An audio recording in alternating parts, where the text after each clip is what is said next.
Assalamualaikum warahmatullahi wabarakatuh. Salam guru pembelajar, Bapak dan Ibu sekalian yang saya hormati.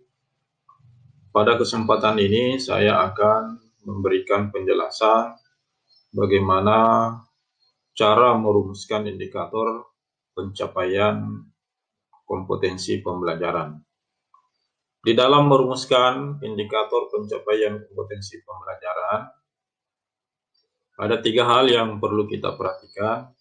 Yang pertama itu adalah kata kerja operasional, yang kedua dimensi pengetahuan, dan yang ketiga adalah terkait dengan level kognitif. Terima kasih telah bergabung dengan saya hari ini.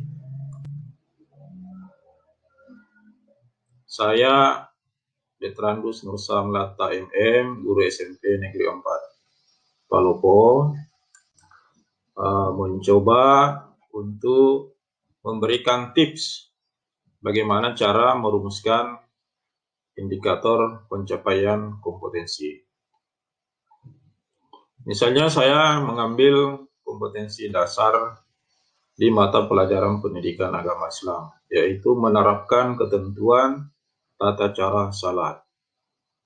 Kalau kita lihat KD ini, kata kerja operasional yang digunakan adalah menerapkan, sehingga kata kerja operasional menerapkan itu termasuk di dalam level kognitif C3.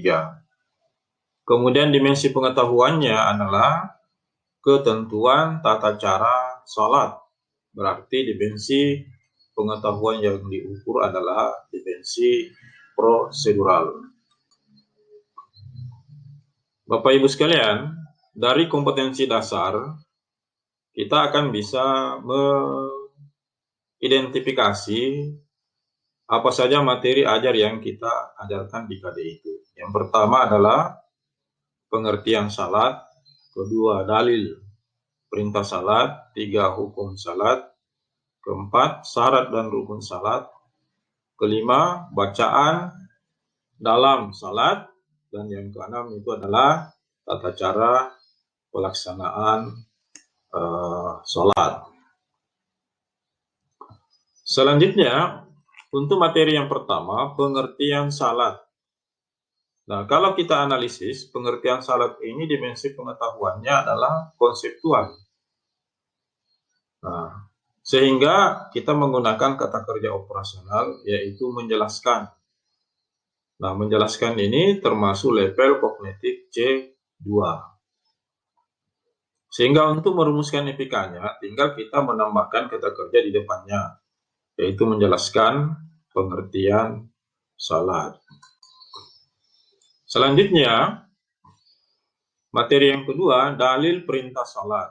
Berarti dimensi pengetahuan yang diukur adalah faktual. Kenapa dikatakan faktual? Karena dalil itu kan sudah ada faktanya. Nah, kata kerja operasional yang bisa digunakan adalah menyebutkan atau menuliskan. Nah, level kognitifnya adalah C1. C1 itu adalah pengetahuan atau pemahaman. Rumusan IPK-nya, nah, tinggal kita menambahkan, menyebutkan dalil perintah salat, atau bisa menuliskan dalil perintah salat. Berikutnya, materi yang keempat, misalnya syarat dan rukun salat. Syarat dan rukun salat ini kan jelas sudah kita ketahui. Berarti dimensi pengetahuannya itu adalah fakta atau faktual. Sehingga kata kerja operasional yang bisa digunakan adalah menyebutkan atau menuliskan. Nah, level kognitifnya yaitu C1, yaitu pengetahuan. Nah, rumusan IPK-nya adalah menuliskan syarat dan rukun salat. Berikutnya, untuk materi yang kelima yaitu bacaan dalam salat. Nah, bacaan dalam salat ini juga akan jelas, sehingga dimensi pengetahuan yang diukur itu adalah faktual. Nah, kata kerja yang digunakan, kata kerja operasional yang digunakan yaitu melafalkan. sehingga level kognitifnya adalah C1. Nah, bagaimana rumusan IPK-nya? Tinggal kita menambah kata kerja operasional di depannya, yaitu melafalkan bacaan dalam salat. Selanjutnya, materi yang terakhir yaitu tata cara pelaksanaan salat. Nah, tata cara pelaksanaan salat ini dimensi pengetahuan yang diukur adalah prosedural. Kemudian kata kerja operasional yang bisa kita gunakan adalah mempraktekkan. Nah, mempraktekkan ini termasuk level kognitif C3. C3 itu adalah penerapan. Sehingga rumusan IPK-nya adalah mempraktekkan tata cara pelaksanaan salat.